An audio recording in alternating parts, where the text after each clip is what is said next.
How many of you can drive and have your own car? Have you looked for a license plate that you think fits you the best?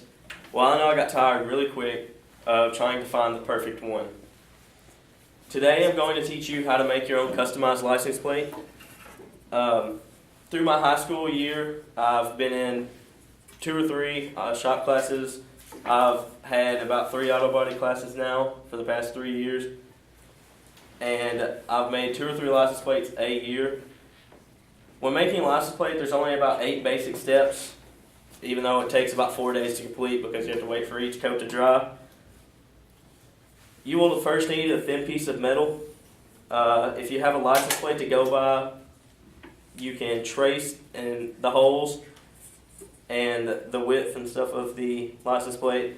If not, a standard license plate is 6 inches tall and 12 inches wide. The holes are about 5/8 of an inch in diameter, and they are about 2.5 inches from the sides of the license plate and about 11/16 of an inch down from the top of the panel.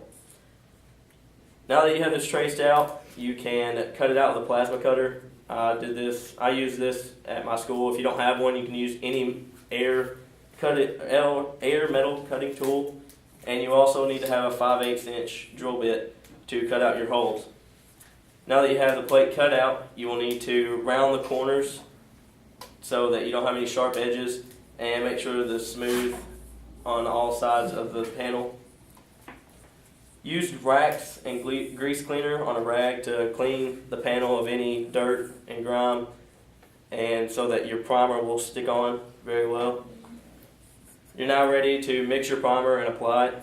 Primer is 2-to-1 ratio. That means that whenever you mix 6 ounces, which is about the right amount for a panel, that you will use 4 ounces of primer in a mixing cup, which a mixing cup is a cup that already has pre-measurements on it, so it makes it easier to measure out the primer or the paint.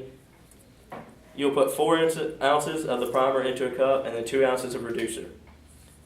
Mix well and pour this into your paint gun. You will need to have a very well ventilated area to paint in so you don't inhale too many of the fumes. And make sure you cover anything up that you don't want overspray to get on with a tarp or paper. And make sure to wear the proper respirator so not too much of the fumes get into your lungs and you're not inhaling this. You need to now apply the first coat of primer. I always spray left to right on the panel and then right to left, moving down a little bit as you go so that you cover the whole panel evenly. Wait for this to dry and then add about 2 more coats. 3 coats of primer is the right amount usually. Sometimes it takes more, sometimes it takes less. Now clean your gun and wait 24 hours for this to dry. You can mix and apply your base coat as you wait that day for it to dry. A mixing ratio for a base coat is 1-to-1. You pick your color and put about 2 ounces of paint and into a cup and then 2 ounces of reducer.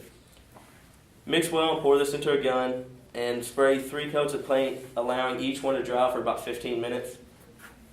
Once that is dry, you clean your gun and about 3 coats is enough.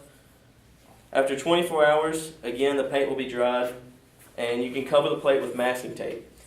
After it is covered, figure out what you want to put on the panel. Personally, I found flames online to put on the bottom of my panel. This is being my first coat of things on the panel. I cut this out using a razor blade. Make sure not to press too hard, it will cut into your paint that you've already applied. Once this is cut out, you pull off the masking tape on that part and then mix up your next coat of paint, making sure that it stands out really well against your base coat, and apply that coat of paint as well. Once that's dried, you can cut it, or you can remove all the tape if you don't want to put another layer of anything else on. I use another layer to put my name on top of the flames and the base coat. You don't have to do that. If you're done, remove all the tape, and then you're ready for clear coat. Clear coat is 4-to-1 ratio. That's 4 ounces of clear coat, 1 ounce of hardener, and 1 ounce of reducer. Pour this into a gun and mix it well. Put on your respirator and apply 2 even coats of clear coat to your panel. Allow the clear coat to dry for 48 hours, making sure that all the stickiness is out of it. And after this is dried, you're ready to apply to your vehicle and show off all your hard work. Just remember to always properly store extra paint and dispose of chemicals properly. Thank you.